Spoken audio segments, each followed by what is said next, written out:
Bom dia, queridos. Vamos orar? Pai, obrigado por mais uma manhã que o Senhor nos deu. Somos gratos, Pai, porque em dias de festas pagãs, nós festejamos a nossa aliança contigo, Pai.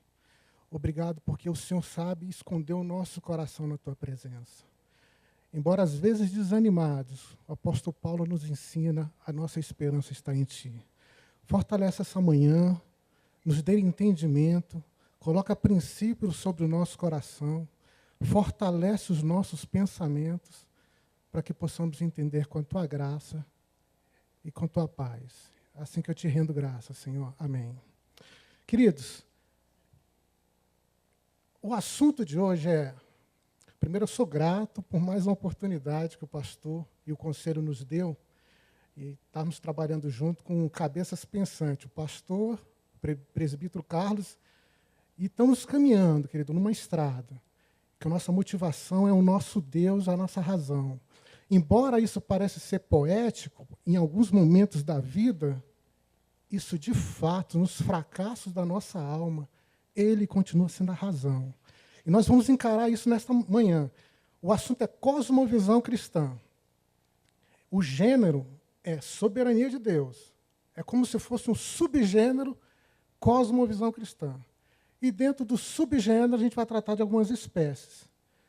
Cosmovisão cristã é um olhar para fora, como o nosso olhar entende esse mundo. Mas eu quero tratar a cosmovisão nascendo de dentro da nossa alma. Porque os profetas, queridos, e tanto os profetas quanto os apóstolos, quando eles começaram a caminhar com a proposta cristã, ou judaico-cristã, não tinha outra alternativa a não ser sair de dentro e demonstrar isso para fora. Então, assim que a gente vai trabalhar. Eu preciso retornar a alguns pontos que foi dado semestre passado, porque é um reforço daquilo que nós estamos tratando agora. Só que a gente vai acrescentando. Perfeito? Vamos trabalhar lá. Então, eu me lembro, inclusive algumas são cópias, né? Mas a gente vai extrair disso algumas riquezas. O ser de Deus. Um dos principais motivos para conhecer isso, e nós tratamos isso, entenda, querido, a ideia hoje central é tratar alguma coisa que está dentro de nós. Nós vamos olhar para essa cosmovisão do lado de fora, mas Deus quer tratar do lado de dentro. Então, um dos principais motivos em conhecer a Deus é que Ele trata isso no aspecto que Ele afeta quem somos. Ele sabe que as nossas estruturas são inseguras, inclusive nele. Ele sabe que muitas das vezes nós somos santos e outras vezes nós somos rebeldes. Uma das vezes nós nos aprofundamos na santidade por causa das nossas culpas, outras vezes nós nos aproximamos da santidade por causa dele. E aí nós diminuímos essa culpa. Então, o primeiro princípio é que ele afeta naturalmente as nossas estruturas. E nós não vamos filosofar, porque isso acaba saindo naturalmente. A segunda característica, querido, está ali no slide, é que nós passamos a pensar nele incondicionalmente. Isso foi um trato que vocês já escutaram, mas isso, de forma nenhuma, em qualquer circunstância da vida, inclusive quando nós estamos nas nossas rebeldias ou possíveis pecados, a nossa mente não consegue fugir daquele que nos criou. Isso é um dos princípios que Deus botou na nossa vida. Isso faz parte de um coração que precisa se arrepender. Ponto 2, querido. Só se arrepende aqueles que são do Senhor. Eu não posso criar arrependimento se eu não sou dele. É uma das estruturas que Deus está passando e tratando com a nossa alma. E nós vamos comentar sobre isso. E o terceiro ponto é... nós teremos a capacidade de discernir a vida. E vocês lembram que eu tratei isso de maneira didática? Pastor, o meu filho fala assim, você, pai, é repetitivo, vamos mudar a ficha. Eu falei, não, mas é a forma de que eu para mim aprender, filho, não é para você não, é para mim mesmo. E eu comento isso, queridos. Ano passado nós tratamos sobre esse comentário aqui. O ser humano, ele só consegue adquirir conhecimento se ele usar duas capacidades motoras dentro dele. Entender e compreender. Se ele não tiver essas duas somas, ele não consegue ter uma capacidade plena que o Senhor ensina, é a capacidade de discernir. Ele fala assim, o seu discernimento é incompleto. Você pode até se aventurar em dizer que você discerne, mas o seu discernimento é totalmente incompleto. É a mesma coisa você dizer, E o que é entender? Aquela coisa que é material, é cognitiva, aquilo que você foi decorado por signos, você já sabe. Por exemplo, se alguém dizer o que é água, você sabe o que é água por signos. Se uma criança souber o que é água, você explicar, ela sabe por signos. Mas ela não sabe o que é H2O. E você explica para ela o que é a composição química da água, H2O, vai criando uma compreensão. Para um químico, se você for falar assim, olha, eu bebo água, H2O, ele vai rir, porque ele fala que se você bebe H2O mais minerais, a compreensão dele é maior, porque ele tem uma compreensão das coisas, os significados aumentam. Eu sempre lembro que eu dou o exemplo do dinheiro, porque é uma forma da gente... A nossa mente gosta de dinheiro, sexo, essas coisas a nossa mente consegue captar mais fácil. E eu sempre dei essa informação porque foi da maneira didática que nós aprendemos. A gente olha para uma cédula de R$10 e entendemos, nós que não compreendemos como um banqueiro compreende o que é o dinheiro, você olha para uma nota de R$10, você entende R$10. Só que o banqueiro fala, não, o que está anexado sobre o dinheiro é o quê? São juros. Aí ele compreende que quanto mais aumenta os juros, mais diminui o valor da moeda. Aquilo ali não vale R$10, aquilo vale R$9,98. Daqui a pouco aumenta R$9,92, aumenta R$8,89. E ele, quando vai comprar um pão, ele não olha para a cédula como eu e você. Ele olha para a cédula falando assim, eu vou comprar 3 pães e um leite com R$7. Só que eu e você não compreendemos dessa forma. Nós olhamos para a cédula só com o entendimento dela. Eu estou dizendo isso, querido, porque para o banqueiro, entender dinheiro é dessa forma. Para o químico, entender a água é dessa forma. E para o cristão, entender a palavra de Deus é pegar ela, trazer ela para si, entender, compreender, levar ao conhecimento e ter a capacidade de discernir. Então é a caminhada. Como a gente diz, você tem que sentar o bumbum na cadeira, como os judeus se ensinavam, devagarzinho, desde criança, aprendendo as sagradas escrituras, tentando entender elas, depois compreendendo, levando ao conhecimento, com a capacidade de discernir. Aí ele começa a caminhar. E olha aqui, então, o primeiro projeto dentro do meu coração e do seu, eu trago isso, nós acrescentamos agora, e eu queria tratar isso de duas formas, querido. A cosmovisão, como ela é enxergada para o lado de fora, eu quero que eu e você enxerguemos essa cosmovisão começando dentro de nós. E como é que ela começa dentro de nós? As Escrituras, ela fornece as expressões coração, o mais próximo que chega do coração, não significa que é isso que eu vou te falar, é o mais próximo. Ele vai chamar de sentimento, de desejos. Por que ele vai chamar de desejos? Porque quando ele fala assim, olha para o teu coração e vê como é que ele está se guiando, muitas das vezes eu e você não conseguimos interpretar isso. Aí Jeremias vai dizer, então olha para os seus desejos. Olha como você passeia com seus desejos. Ele está nascendo lá da fonte do coração. Coração não é desejo, mas é o mais próximo daquilo que a gente pode se guiar. Os nossos desejos realmente projetam aquilo que está na raiz do nosso coração. De fato, querido, muitas das vezes o coração é tratado de outra forma, até às vezes como espírito, mas do grego espírito é mente. Nós que somos dicotomistas, entendemos que às vezes a palavra está dizendo alma ou espírito em relação ao coração. Mas na caminhada é que o coração significa os nossos desejos. Quero tratar isso, querido, para dizer, separar isso. Então eu tenho tipificado de um lado os meus desejos, como eu vou administrar o que acontece dentro do meu lar, com os meus filhos, com os meus netos, nos segredos do coração do meu marido, da minha esposa. E as Escrituras vão nos orientar que os desejos vão indicar como é que está o nosso coração. Outra coisa é tipificar outra área da nossa vida, para entender a cosmovisão e qual é o presente de Deus para nós, que são os nossos pensamentos. Então, de um lado, eu tenho o coração como desejo, do outro lado, eu tenho o pensamento como mais próximo, o apóstolo Paulo vai dizer isso, eu vou chamar isso de consciência. Também não é consciência. Eu não estou falando de Ide, de Freud, nem de Nietzsche. Eu estou tratando com uma teologia e como, na riqueza deles, eles comentavam a respeito do pensamento. Alguma coisa próximo da consciência. Então, de um lado, os meus desejos relacionados ao coração, não é o mais próximo. E do outro lado, a minha consciência relacionada aos pensamentos.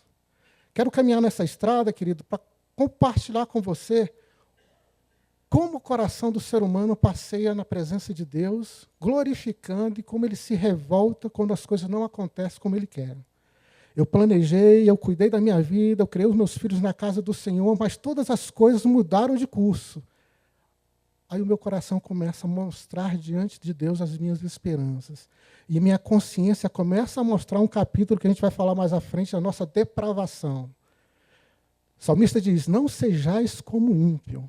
Embora o conselho, a Bíblia nos aconselha, querida, as Escrituras foi feito para os servos do Senhor.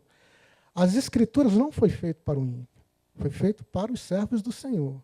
Se você der as Escrituras para o ímpio pensar e ler, ele não vai compreender. Mesmo que ele seja um diretor de Hollywood, ele vai cinematografar como os pensamentos de um cristão, mas ele não entende a riqueza daquilo que existe. As Escrituras, dizendo o Apocalipse, foi preparado para nós. E quando o Senhor nos aconselha o seguinte, não sejais como ímpio, ele está dizendo o seguinte, olha, eu vou te dar conselhos que eles fazem e que vocês adoram fazer. Por isso o meu conselho é para vocês.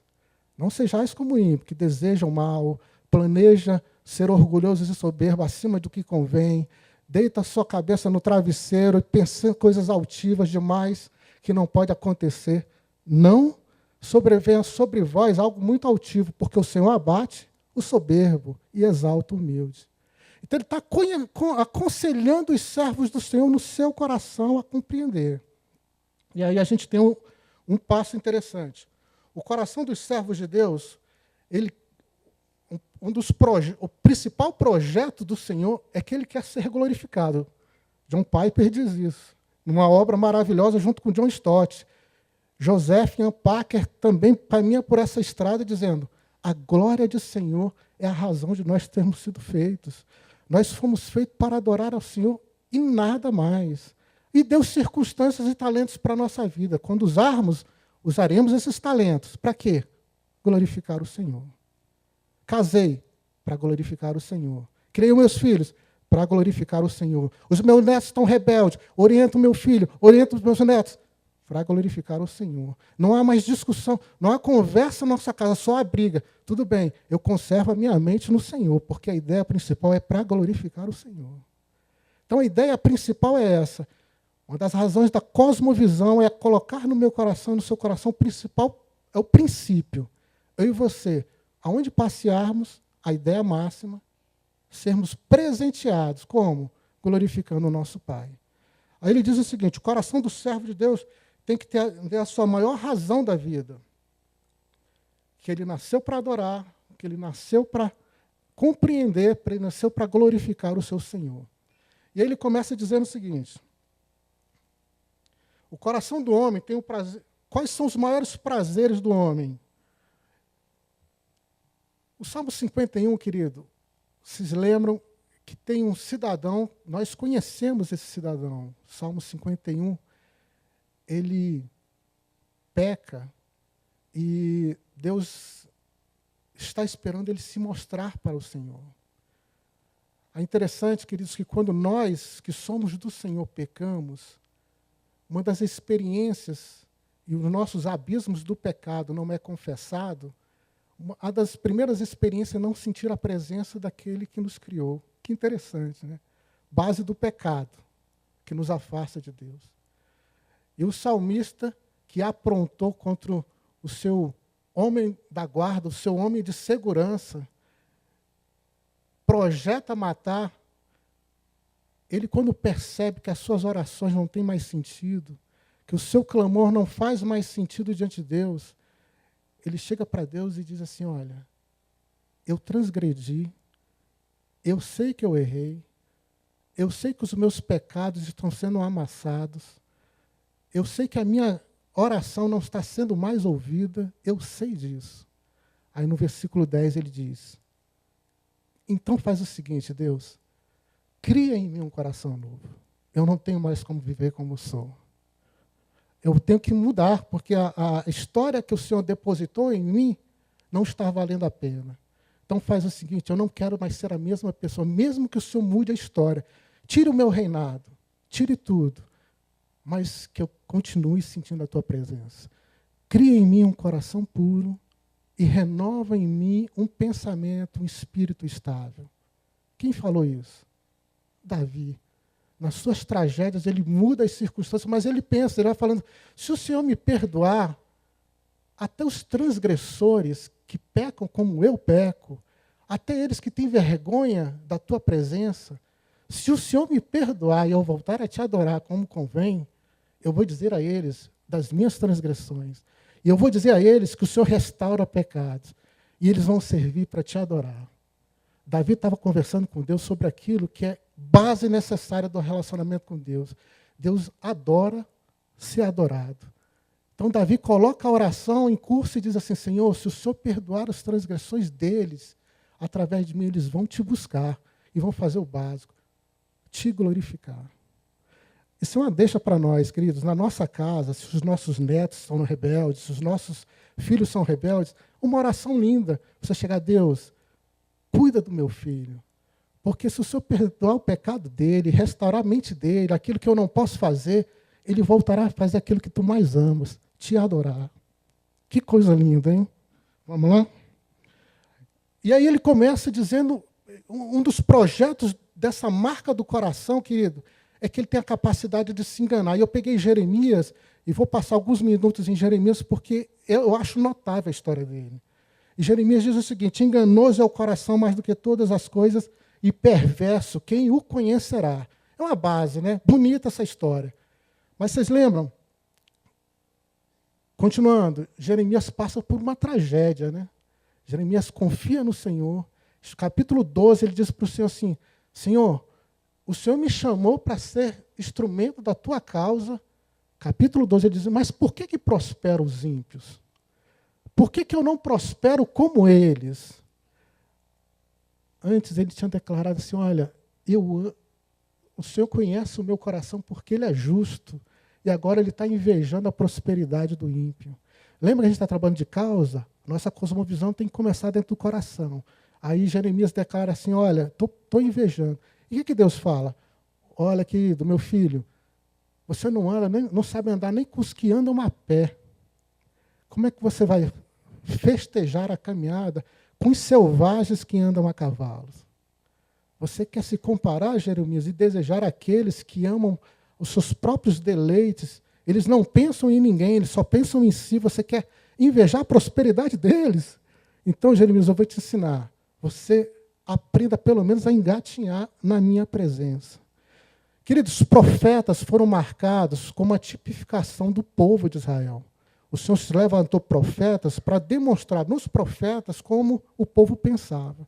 E ele separou Jeremias para ensinar. Jeremias, eu estou ensinando o povo, mas também estou te ensinando, porque o seu coração também tem referenciais dessa cultura. Isso é uma lição para nós, amados, porque nós nos aproximamos do Evangelho e nós e às vezes esquecemos que nós estamos patrocinados pela essa cultura. E de vez em quando nós glorificamos a Deus e exaltamos a cultura humanista. Exaltamos a cultura humanista e desistimos muitas vezes dos pensamentos. Glorificamos a cultura humanista para dizer que somos intelectuais e o Senhor vai nos abençoar na casa do Senhor. Por isso somos bons referenciais que pensamos. Cuidado, querido, porque isso pode ser um perigo daquilo que passeia pela minha e pela sua alma. Olha o que acontece. O coração do homem, quando o seu prazer não está em Deus, uma das características é que esse coração é iludido. Diz ali, enganoso é o coração mais do que todas as coisas. E quando ele se perverte na presença de Deus, Jeremias capítulo 17, versículo 9, quem o conhecerá? É aquele que tem a capacidade de se aproximar com sofismas, com diálogos bonitos, com capacidade intelectual de falar bem, o coração depositado em plena vaidade, a sua cerviz não é segurada em nenhum dos lados. Aí ele diz, olha, cuidado, querido, se o seu coração se perverter na minha presença, quem te conhecerá? Versículo, o próximo item, ele fala do coração como uma característica de um ser humano orgulhoso. Confia no Senhor de todo o coração, não se apoie no seu próprio entendimento.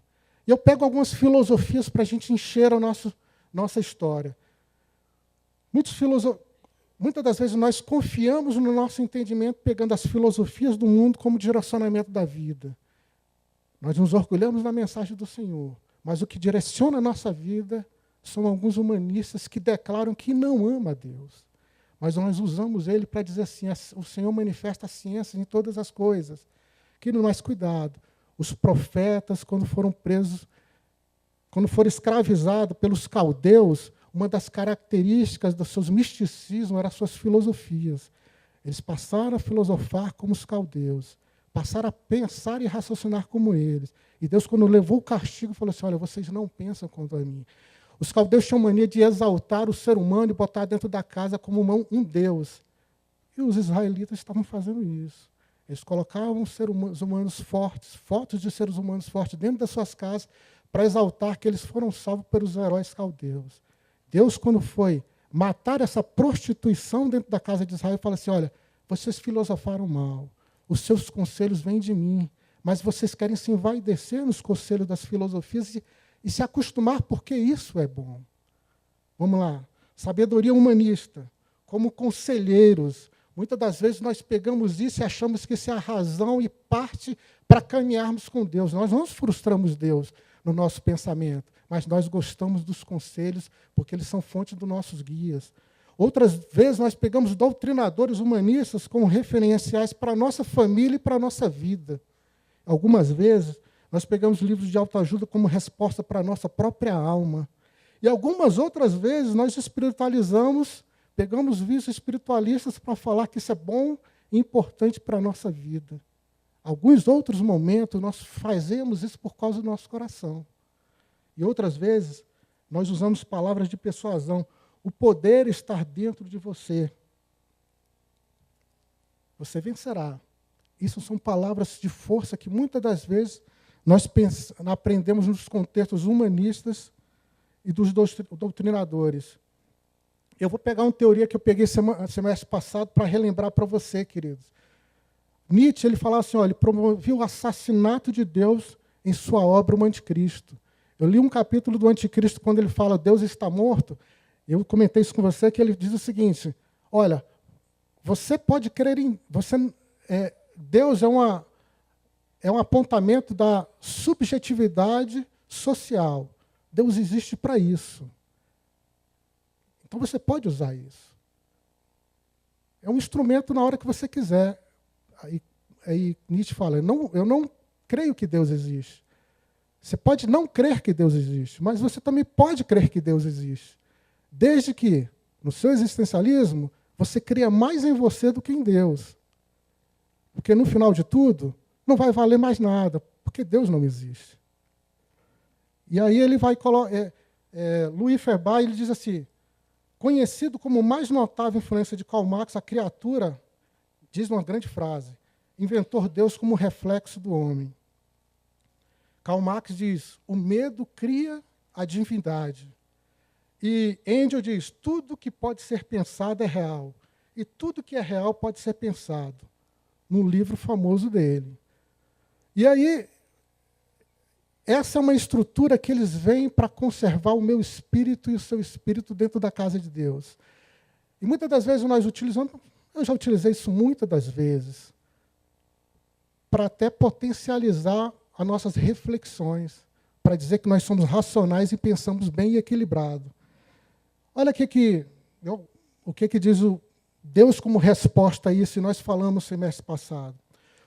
Os que tentam destruir a ideia de Deus apenas cumprem o propósito dele. Ele diz o termo, Provérbios 16:4, o Senhor fez todas as coisas para determinado fim, e até o perverso para o dia da calamidade. E o próximo texto, nós repetimos no semestre passado, Isaías 47:7, eu, o Senhor, crio a luz, eu, o Senhor, crio as trevas. Eu, o Senhor, crio o bem, eu, o Senhor, crio o mal. E aí o Senhor, mostrando a sua perfeita soberania, diz, não buscaram o conhecimento de Deus, então Deus entregou aos sentimentos perversos. Base da nossa relação com Deus, queridos. Se o Senhor não for compreendido, segundo John Stott, pela sua glória, se o Senhor não for compreendido pela sua beleza, e nele não for compreendido pelas obras das suas mãos, alguma coisa vai ficar imperfeita na nossa caminhada. Nós começamos entendendo Deus de maneira incompleta. Nós vamos nos completando e Ele nos ensinando. Só que chega num estado que nós passamos a querer entender Deus da nossa maneira. Aí Deus ensina, olha, querido, você está invertendo de novo. Se você não compreender que eu fui feito para você me glorificar, ver a minha beleza e ver as minhas obras, a sua caminhada vai ser imperfeita. Eu vim até aqui, querido, fazendo uma linha extensiva para voltar a Jeremias. Porque não, eu quero que você e eu entenda as possibilidades daquilo que passei pelo meu coração e pelo seu. Lembra? Jeremias exaltou o seu coração diante de Deus, glorificou ele diante de Deus e disse para Deus, Senhor, eu preciso ser abençoado como abençoa os ímpios. A caminhada vai ser longa, mas olha o que diz no capítulo 20, ou você abre, a Bíblia está ali escrito. Capítulo 20, do versículo 12, diz o seguinte, ele leva uma surra do filho de um sacerdote. Pazu era o chefe da casa do Senhor.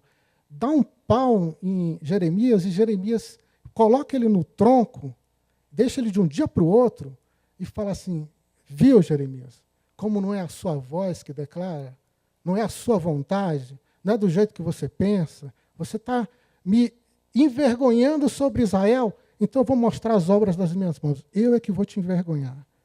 Jeremias é constrangido, os seus melhores amigos riem de Jeremias, e Jeremias começa a demonstrar uma insatisfação na presença de Deus. Ele diz assim, Senhor, glória seja o teu nome, mas eu estou mal. Louvado seja o teu nome, mas eu não estou bem. Engrandecido seja o teu nome, mas eu estou revoltado. Aleluia! O Senhor é bom. Por que a minha boca abriu? E ele começa a desgovernar. Aí chega um momento, queridos, que acontece uma história interessante. Versículo 12. Capítulo 20, versículo 12. Nós estamos falando de cosmovisão que vem do coração. Olha o que ele diz no versículo 12. Ó Senhor dos exércitos, tu me examinas e tu sabes, tu examinas os justos e vê o coração e a mente. Deixa-me ver a tua vingança sobre ele, pois em ti expus a minha causa. Cantem ao Senhor, louvem ao Senhor, porque ele salva o pobre das mãos dos ímpios. Acabou o louvor de Jeremias. O ultimato dele acabou. E ele começa a descrever a história. Maldito seja o dia em que eu nasci. Jamais seja abençoado o dia em que minha mãe me deu à luz. Versículo 15. Maldito seja o homem que levou notícia a meu pai e deixou muito alegre, quando disse, você vai ser pai de um menino. Seja aquele homem como a cidade que o Senhor destruiu sem piedade, Sodoma, né? Que ele ouça gritos de socorro pela manhã e gritos de guerra ao meio-dia. E ele começa a declarar a sua raiva e ódio pela soberania de alguém que fez ele. Já não é mais com os pais. Porque não me matou Deus no ventre materno da minha mãe. E porque não fez a minha mãe o meu túmulo, e tampouco deixou permanentemente grávida. Ele continua, porque saí do ventre materno só para ver dificuldades, só para ver tristeza e terminar meus dias na maior vergonha. Quem falou isso, querida? O profeta de Deus. Lembra que ele está sendo retratado para Deus mostrar assim, olha, eu quero tratar os corações dos meus filhos. Aqueles que ousam querer filosofar como o mundo e se orgulhar e manter a sua intelectualidade dentro da casa do Senhor e mostrar que ele pensa muito bem por causa dos humanistas, eu vou envergonhar, deixa eles comigo. Eu os livrei quando você tinha medo da morte. Eu os livrei quando você cresceu e tinha medo que seus pais morressem. Eu os livrei quando você tinha medo de casar. Eu os livrei quando você estava todo humildezinho para passar no concurso público. Eu te exaltei quando você estava com vergonha lá na faculdade. Eu te exaltei em todas as áreas. E você agora banca um intelectual perto de mim por causa dos humanistas. Então deixa que eu vou tratar o seu coração. É assim que Jeremias vai sendo tratado pelo Senhor quando deseja a prosperidade dos ímpios. Ele almeja e sonha com aquilo para que aquilo administre e ajude a governar o seu coração. E Deus vai tratando isso. Não está aqui, querido, mas eu quero... É uma história grande. Se você que está com a Bíblia, abra comigo no capítulo 3 de Lamentações de Jeremias.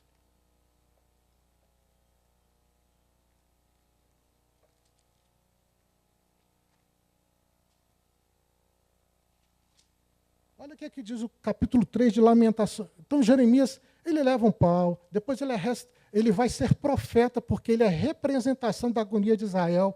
Ele vai para o Egito, ele vai ser escravo, depois ele profetiza para o Egito, profetiza para toda a humanidade.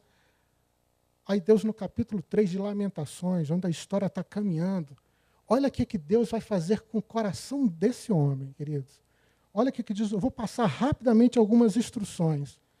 Capítulo 3, versículo 1 de Lamentações. Eu sou o homem que vi a aflição pela vara do furor de Deus. Jeremias sendo tratado. Ele continua dizendo, versículo 4, faz envelhecer a minha carne e minha pele, despedaçou todos os meus ossos, declarando a existência e a consciência de quem ele é. Ele edificou, versículo 5, edificou contra mim e me cercou de veneno e de dor. Ele está pedindo, querido, como um profeta, ele está se declarando para Deus, mas lembre-se, ele é uma representação de Israel. Ele está dizendo que o que aconteceu com ele vai acontecer com Israel, vai acontecer com o seu povo, com todos aqueles que amam o Senhor. Não brinque de não adorar a Deus e não glorificar como convém, mas quer se exaltar segundo os seus próprios pensamentos. Aí ele continua. Vamos pular, porque é uma descrição das tragédias do castigo que ele recebeu. Versículo 17. Engraçado. Ele faz isso porque ele viu isso dentro da alma dele. O Senhor é a paz. Mas em mim, o que ele fez? Ele tirou a paz. Versículo 17. Ele diz assim, o Senhor me castigou de todos os lados, por causa do orgulho da minha alma. Eu pensei ser o mais sábio, tirar a onda dentro dos humildes, ser o intelectual e o soberbo, e Deus vem e tira até aquilo que é a estrutura base do meu relacionamento com Deus. O que é que ele diz no versículo 7? Afastou-se a paz da minha alma, esqueceu-se do bem. Soberano, Deus faz o que Ele quiser para mostrar o castigo ao seu povo, para voltar esse seu povo a entender e a adorá-lo como Ele quer. E olha como é que começa o versículo 22, querido. Você sabe que misericórdia é o quê? Né? Misericórdia, coração, miséria. Deus olha para a miséria do nosso coração. O que acontece com Jeremias quando ele vai adorar a Deus no versículo 22? Ele diz, Senhor, ele olha para mim agora miséria. Eu não venho para tirar onda perto do Senhor. Eu não venho para dizer que o Senhor conhece o coração do justo. Eu venho para dizer que o Senhor conhece a miséria do meu coração. Ele sabe que eu sou fraco. E a oração de lamentações de Jeremias começa a mudar. Ele começa a glorificar a Deus de forma diferente. Olha o que diz o versículo 22. A misericórdia do Senhor são a causa de não sermos consumidos. Ele olha para a fraqueza do meu caráter, do meu coração, e diz assim, eu olho para a minha misericórdia porque eu sou Deus. Você é soberbo, eu sou Deus. Eu te dou um presente na minha santidade, você se soberbece. Eu continuo sendo Deus. Ele continua, porque as misericórdias do Senhor não têm fim. Renova ele experimentando agora a relação nova com Deus. Renova grande a sua fidelidade. A minha porção é do Senhor, diz a minha alma. Não é mais aquilo que Ele quer. E olha como é que termina o texto. Bom, versículo 25. É o Senhor para o quê? Ele não esperava quando ele começou a fazer a leitura no capítulo 12 de Jeremias. Ele estava indignado, mas agora ele está dizendo assim, é bom esperar em Deus. Está uma desgraça na nossa vida, confia no Senhor e começa a meditar o que passeia pela sua alma. Talvez Deus queira te ensinar a intrepidez do meu espírito para onde ele caminha. Aí Deus vai ensinando. Bondade Versículo 26. Bom é guardar a salvação do Senhor em silêncio. Bom é para todo homem suportar o jugo quando você é mais jovem. Que coisa interessante, queridos. Proposta do evangelho, do coração, Deus olha para mim e para você e fala assim, você tem que ser preparado para me exaltar. Mas se você quiser pensar diferente, nós vamos ter um relacionamento particular.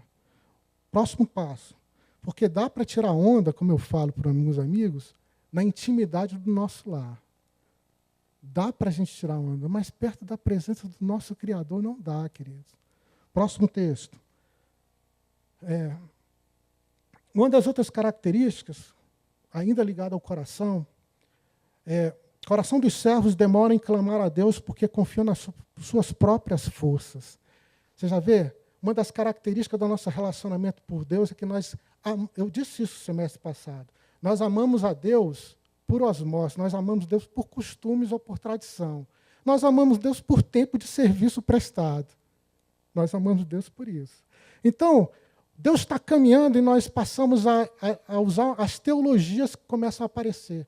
Bom, eu não preciso adorar a Deus na igreja. O importante é o meu coração. Aí você não entende, queridos, que um dos presentes que o Senhor nos deu foi o templo do Senhor. É no templo do Senhor que o Senhor manifesta a sua glória. A glória do Senhor enche todo o templo. Se você começa a parar para obedecer às Escrituras e ter prazer nela, você vai saber que obedecer faz parte de glorificar o seu Criador. Não é sacrifício, é prazer. Queridos, eu vou abrir o meu coração por um minuto, porque isso não é ético, né? O pastor vai falar, será que vai falar alguma besteira? Não, por favor. Eu me lembro que eu tinha uns 5, 6 anos de idade. Estou lembrando porque está em época de carnaval. Eu tinha 5 ou 6 anos de idade. Meu pai levou para assistir a Mocidade Independente Padre Miguel, que foi campeã. E botou ainda na pista. E aí, pô, filho, você se emociona com isso? Olha a bateria. Eu tinha uns 5, 6. Eu, no começo, até me assustei com o barulho. Depois eu estava emocionado com a bateria. Arranjo. 5, 6 anos. Todos os anos, eu fui crescendo e todos os anos eu assistia na televisão. E achava encantador a bateria. Mas uma coisa me incomodava. Falei, mas que coisa estranha. Eu não gosto desse ritual. Eu não gosto dessas músicas. Eu não gosto dessa maneira de fazer oferenda. Eu tinha uns 7, 8, 9, 10 anos. Fui crescendo, mas a briga da carne, gostar da bateria, eu assistia carnaval por causa da bateria. E o conselho, porque naquela época, um crente ir seria expulso, né? Então, meu pai levou, eu tinha 5 anos, na década de 70, sei como ele não foi expulso da igreja. E aí, nós crescemos, 7, 10, 11, 12, 13, eu fui me incomodando, eu falei assim, olha, a bateria é bonita, mas não dá certo essas oferendas. Eu me lembro que eu tinha uns 13 ou 14 anos que eu vi um dos cantos dizendo assim que ele amava a Satanás, que o nome dele era glorioso, num canto. Eu falei, isso não é possível, isso não parece com aqueles que caminham com o Senhor para se dizer que é sábio, para se dizer que é culto, que administra todas as áreas, que isso é bonito para o ser humano, que você é um ser humano intelectualmente saudável, é um cristão com a cabeça aberta. Querido, Jeremias não experimentou isso. Hoje, se você vê, um dia desse eu fui ver o comercial, está o simbolismo de Satanás com chifre. Como você pode curtir isso e gozar isso e dizer, não, mas isso não preenche o meu coração? Lembra que Deus está falando? O nosso coração está mais próximo do desejo. É o desejo que está determinando e declarando algumas coisas como fonte lá no coração. Muitas das coisas eu faço aquilo porque para ir, aquilo também é precioso para mim.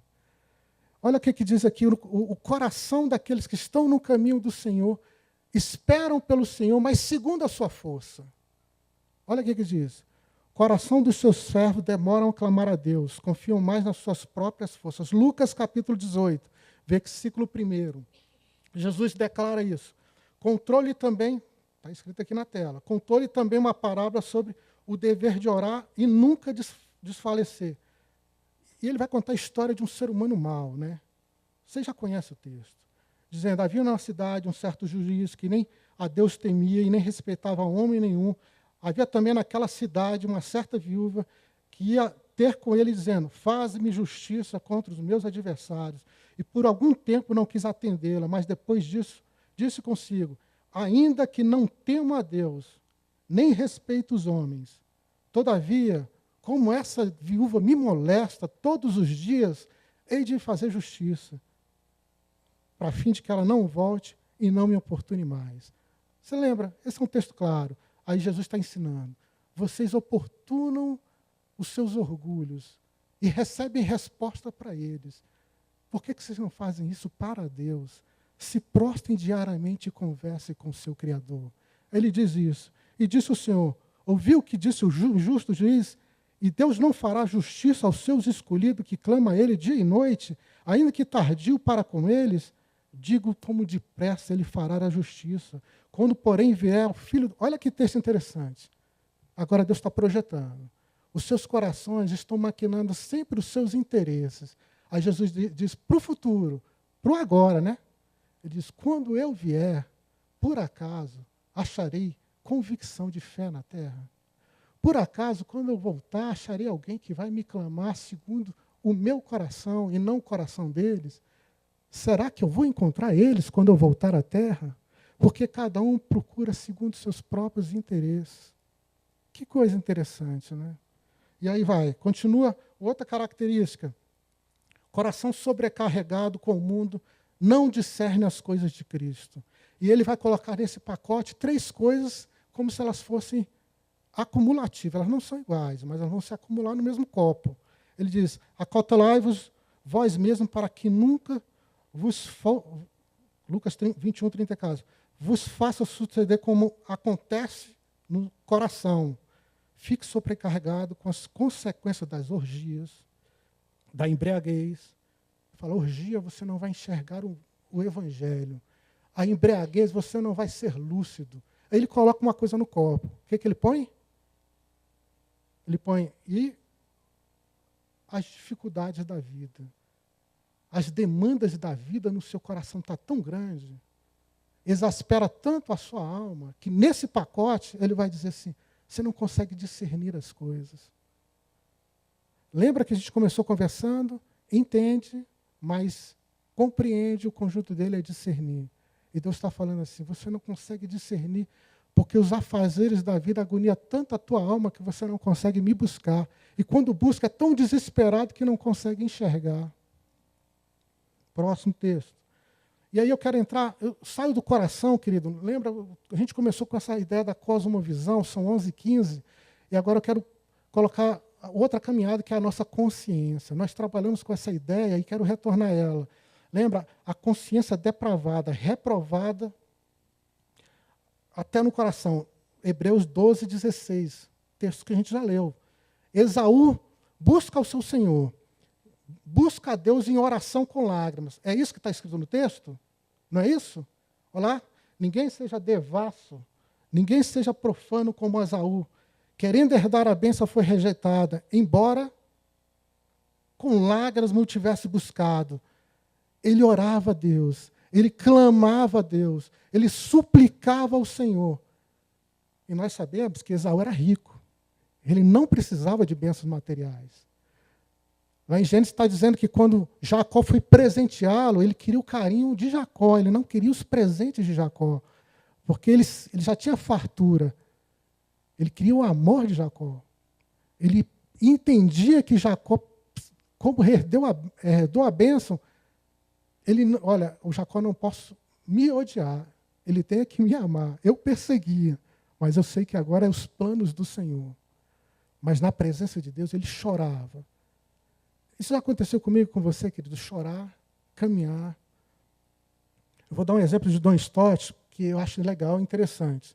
Só para a gente começar, não dar uma viajada muito grande. E John Stott faz uma ideia sobre arrependimento e remorso.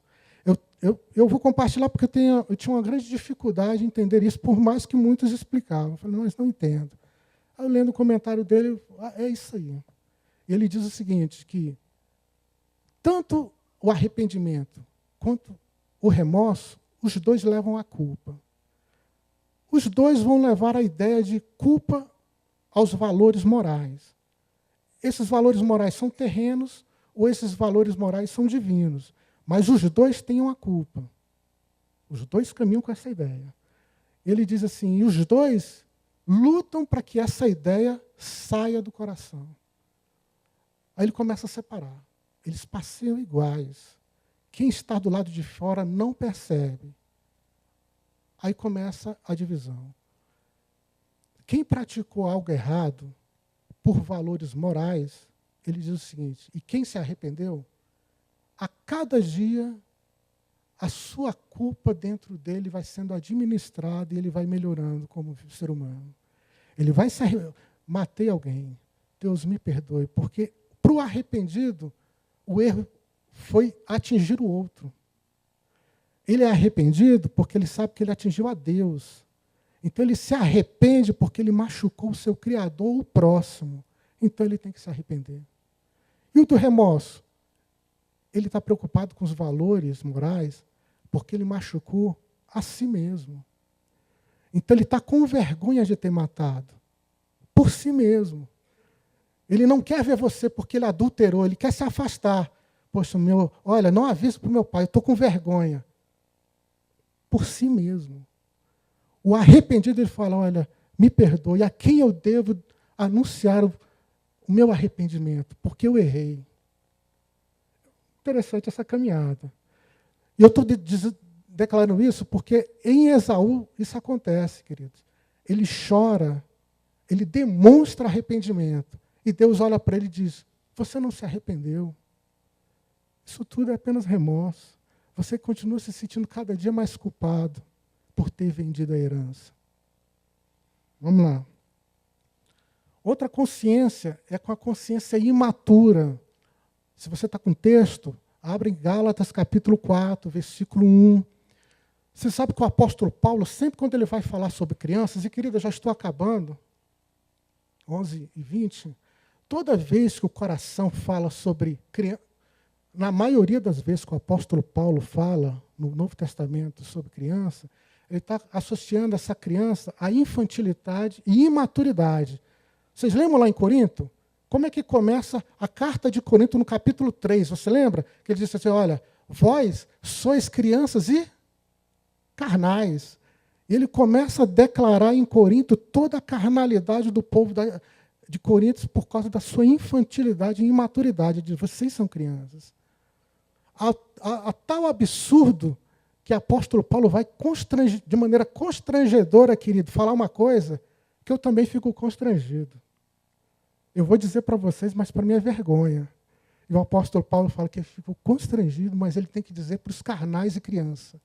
O apóstolo fala assim, eu vou ter que dizer uma coisa que não era para ser dita, mas eu tenho que dizer, porque vocês não compreendem a coisa básica, e eu vou ter que fazer uma carta, um capítulo todo, falando uma coisa que é vergonhosa. Mas por causa dele eu vou falar. Para exaltar o nome dele eu vou falar. Aí Paulo vai falar uma coisa que deveria ser básica. Eu vou falar sobre o amor.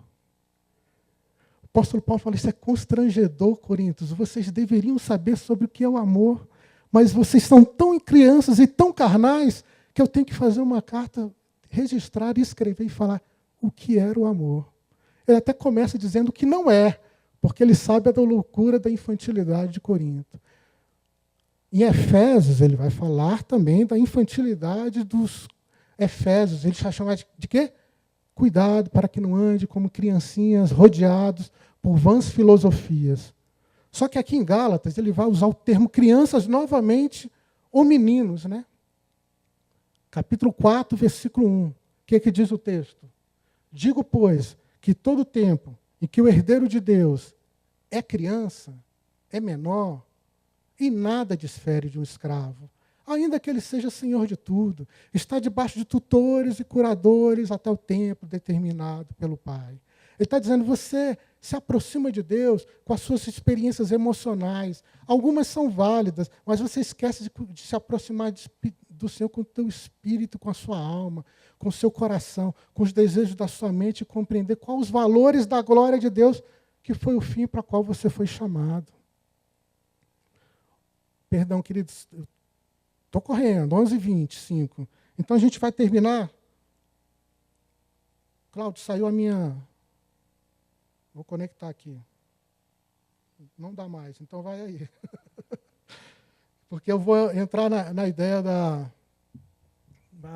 para não ficar olhando toda hora para trás. Então a gente vai na próxima. Estou sem o retro, mas, querido, a ideia principal é que Deus nos colocou como orientador da nossa consciência, porque o Espírito Santo nos promove isso, para começar a compreender que o presente de Deus para essa cosmovisão nasce dentro do nosso coração, dado pelo Espírito de Deus, e para fora nós enxergamos o maior presente. O propósito é que não sejamos mais como criança, levado a todo lado como ondas. Novamente, Efésios capítulo 4. Eu posso passar por aqui, Cláudio? Então vamos passando. E aí, me perdi aqui.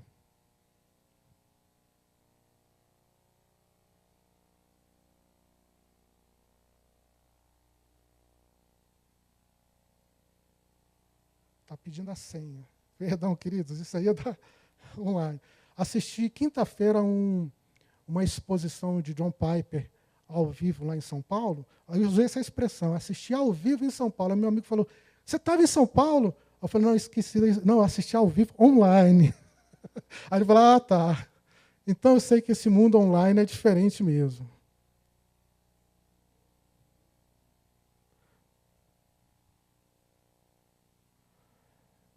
E não pegou, 5233. Próximo. E lá, e aproveitando, eu te convido a assistir a exposição de John Piper, exposição bíblica que ele fez quinta-feira, uma exposição de 45 minutos, maravilhosa exposição, falando sobre o conhecimento, a presença, a glória de Deus. Muito lindo. 5.3, isso é uma senha que ninguém pode saber. 5.3.2.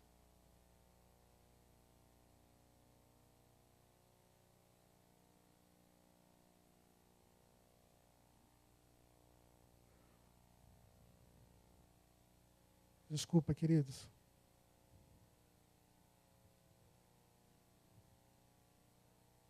Não, então vamos caminhando. Tem como você passar por aí? 5:25, 11:27. Então a gente vai terminar com a ideia principal que eu acho.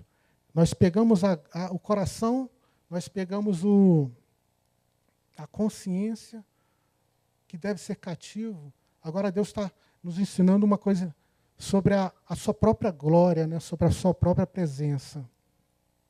A terra está cheia da sua glória. Abacuque tenta dizer sobre o prazer da glória de Deus e tenta nos ensinar que o nosso primeiro caminhar, como eu disse e aprendi dos escritores, é o presente que Deus nos deu. Compreender e caminhar, entender a sua beleza, a sua sabedoria, a sua glória. E nós falamos ano passado, tudo isso chama unicidade de Deus. Você não vê em Deus a glória sozinho. Quando você vê a glória de Deus, você vê a glória de Deus e vê a sabedoria do Senhor. Por isso é que Deus, quando me convida e te convida para estar à casa do Senhor, Ele diz, olha, aqui você vai ver a plenitude da minha glória, aqui você vai ver não só ela, mas você vai ver a sabedoria dela.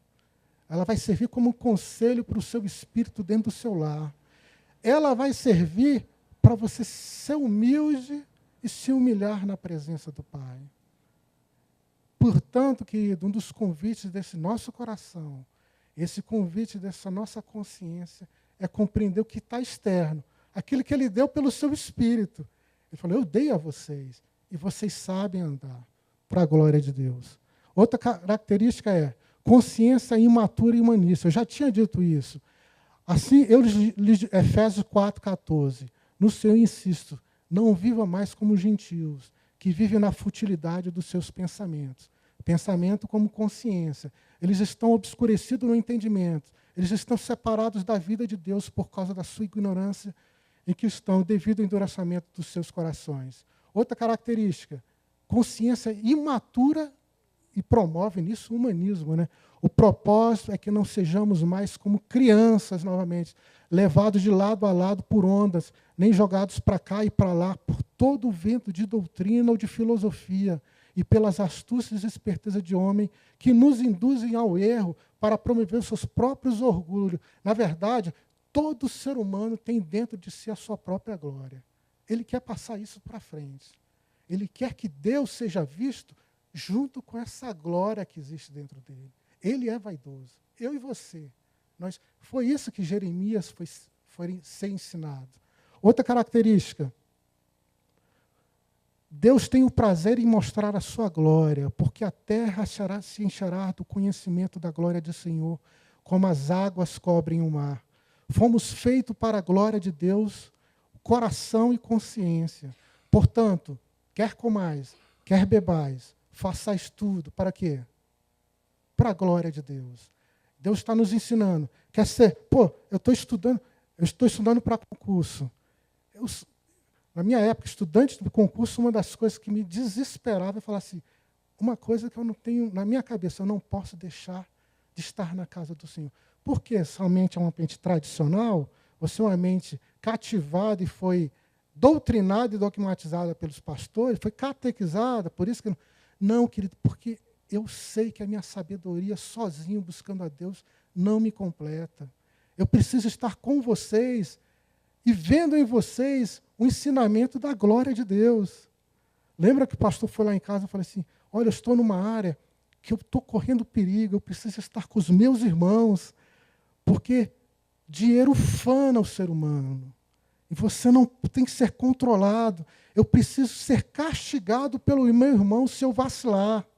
Eu preciso que você me oriente e diga assim, olha, traga à tona a sua consciência, porque eu preciso ser salvo pelas mãos do Senhor, sem passar pela dor de Jeremias. É duro. E aí continua.